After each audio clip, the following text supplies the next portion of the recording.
Sené, so you are from Round Rock, Texas, and you went to Cedar Ridge High School. Tell us where Round Rock, Texas is and what life was like for you at Cedar Ridge High School. Who is High School Sené?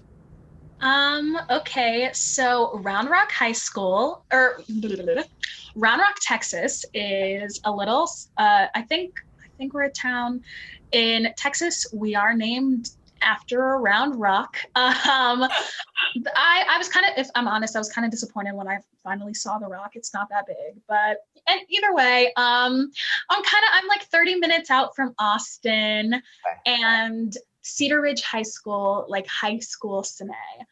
I would literally unpopular theater nerd. I did nothing but theater. We had four extracurricular classes, like extracurricular spaces, and I also took sign language 3 years of high school. So I would take my core classes over the summer so that I had space to take four theater classes as well as ASL. I did school and I did theater, and that was it. And that was all that I did. So I was putting in theater at school. And then after school, I was always in the shows and the big musicals. And then come senior year, well, because junior year, I auditioned for all of the outside of school extra like the pre-professional programs and the training programs. And I actually did not get into any junior year.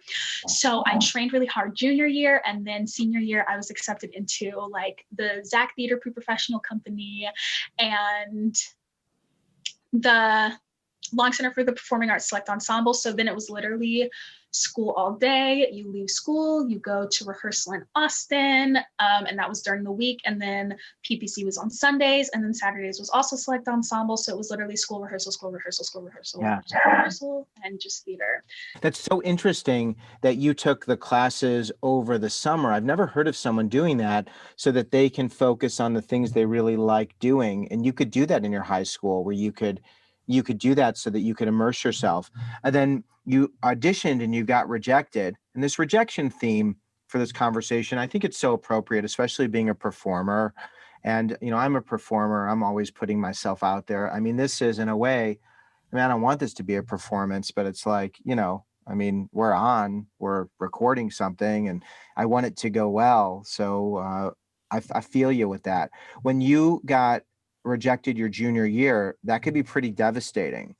How were you able to recover after being knocked down by all of these dream places? So if I'm completely honest, because when I got the actual physical rejection, my main focus was the Zach Theater Pre-Professional Company, because like in the Austin area, that's kind of like, if you're serious about theater, that's what you do. And like you pay tuition, and like it's conservatory style training. And I was with some friends, and they got the email that they got it, and I didn't get an email. And I was like, oh, it's fine, because I was like working. I was actually fundraising to go on a school trip. And I remember I got home, and so dramatic, closed the door, leaned against the door, sobbed the whole way to the floor, just laid on the ground crying. And I think that it's important to have that moment where you're sobbing on the ground, and you're like, I worked so hard for this, and I'm not getting to see the fruition. And then I remember getting the second rejection from the Select Ensemble, and then I really out on the floor crying. And then I had my little moment, and I was like, Sené, tougher things in your life have happened to you, and tougher things will happen. And you've gotten through all of those things, and you're going to get through this too. And I got back up, and I danced harder, and I took voice lessons, and I really zeroed in on my acting, and I worked really, really hard, and I made connections. I always went to like different education outreach programs that they had. And I was like, I really have to, if it's what I really want, then I'm going to have to put the work in. And I did. And I mean, it paid off.